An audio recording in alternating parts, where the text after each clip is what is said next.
नमस्कार, बहुत स्वागत है आपका। आप देख रहे हैं ग्रैंड धर्मा सन्मार्ग। कार्तिक माह के शुक्ल पक्ष की एकादशी को देव उठनी एकादशी कहते हैं।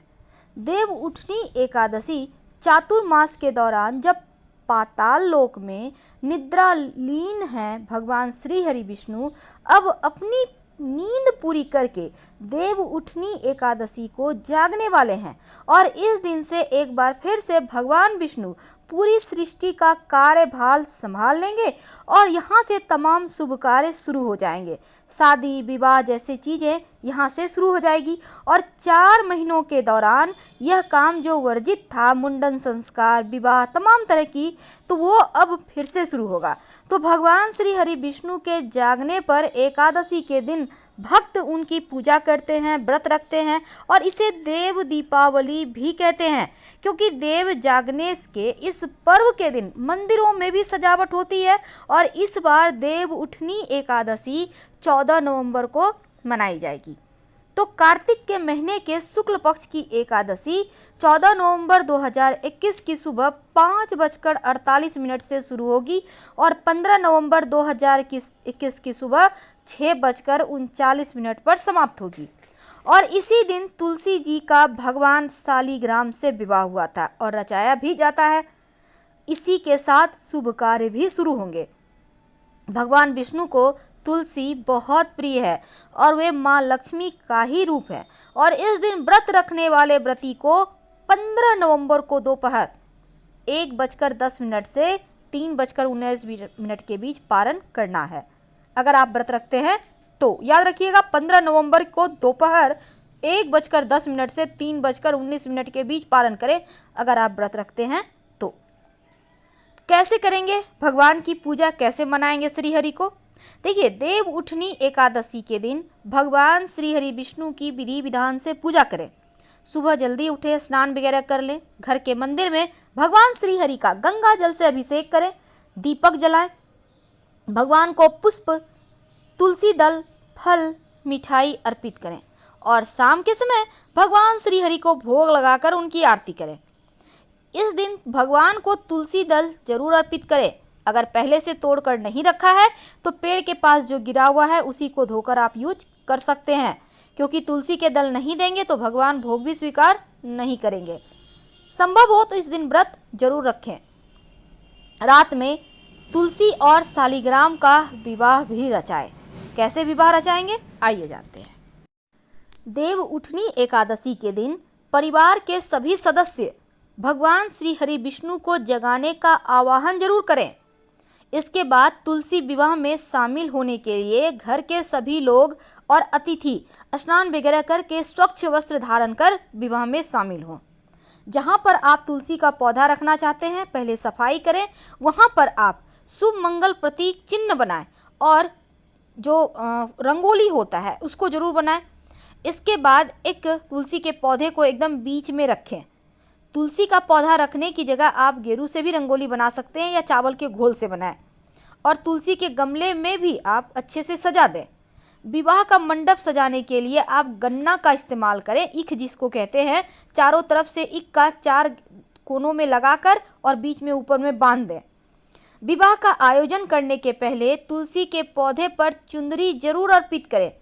चुंदरी नहीं है अगर आपके पास तो लाल रंग का छोटा सा कपड़ा ही ऊपर से अर्पित कर दें, ज़्यादा भारी कपड़ा मत लीजिएगा। और फिर आप चूड़ी, बिंदी वगैरह श्रृंगार की वस्तु तुलसी के पौधे के पास अर्पित कर दें। तुलसी के पौधे के दाहिने तरफ चौकी पर शालिग्राम भगवान को पीले कपड़े पर विराजमान करें और उनको आप विराजमान करने के बाद पीले पुष्प अर्पित करें। तुलसी के पौधे के साथ गमले में भगवान शालिग्राम को अब वहाँ पर रखें और उन पर दूध से भीगी हुई हल्दी अर्पित करें। यानी आपको हल्दी की गांठ थोड़ा सा दूध में लगा के रखना है और उसको अर्पित करें, या फिर दूध में 1 चुटकी हल्दी पाउडर डालकर उनको अर्पित करें। भगवान शालिग्राम को अक्षत की जगह तिल का इस्तेमाल करें, क्योंकि भगवान शालिग्राम को अक्षत नहीं अर्पित किए जाते, भगवान श्री हरि के रूप को अक्षत अर्पित नहीं किए जाते। माँ लक्ष्मी को कर सकते हैं लेकिन शालिग्राम भगवान को नहीं, इसलिए उनको आप तिल से अभिषेक करें। पूजा के समय आपको फल में कम से कम 5 तरह के फल ले लें आपको जो भी मिल जाए मौसमी फल, उसमें ईख यानी गन्ना जरूर होगा, और पानी वाला सिंघाड़ा भी रखिए। माँ जो लक्ष्मी का स्वरूप है तुलसी जी, उनको जब आप पूजा करेंगे तो तुलसी जी की पूजा के समय श्रृंगार की वस्तु के साथ माँ को पसंदीदा वस्तु जैसे आंवला है, सिंघाड़ा है, आप चाहें तो अनार भी रख सकते हैं, चाहें तो, जरूरी नहीं है, आपके मन पे है। और विवाह के समय आप शालिग्राम भगवान को पीला वस्त्र और तुलसी जी को लाल वस्त्र, या फिर आप चाहें तो कलावा, दोनों को अर्पित कर दें और दोनों ही कपड़े में या कलावा में 2 गांठ लगा दें। बाद में उठाकर जो विवाहित महिलाएं हैं अपने पास संभाल कर रख लेंगी।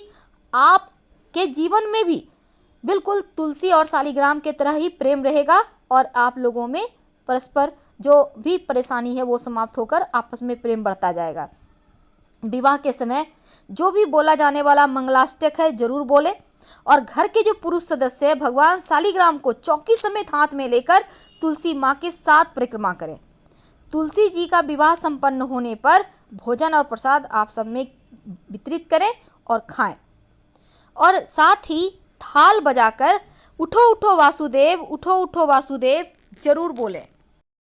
देखिए, पुराणों की मान्यता है कि देवता भी एक नियत समय पर सोते और जागते हैं, और पौराणिक मान्यता के अनुसार जब भगवान विष्णु साल के 4 महीने शेषनाग की सैया पर सोने के लिए क्षीर सागर में शयन करते हैं और कार्तिक शुक्ल एकादशी को वे उठ जाते हैं, इसीलिए इसे देवोत्थान या देव उठनी या देव प्रबोधनी एकादशी कहते हैं।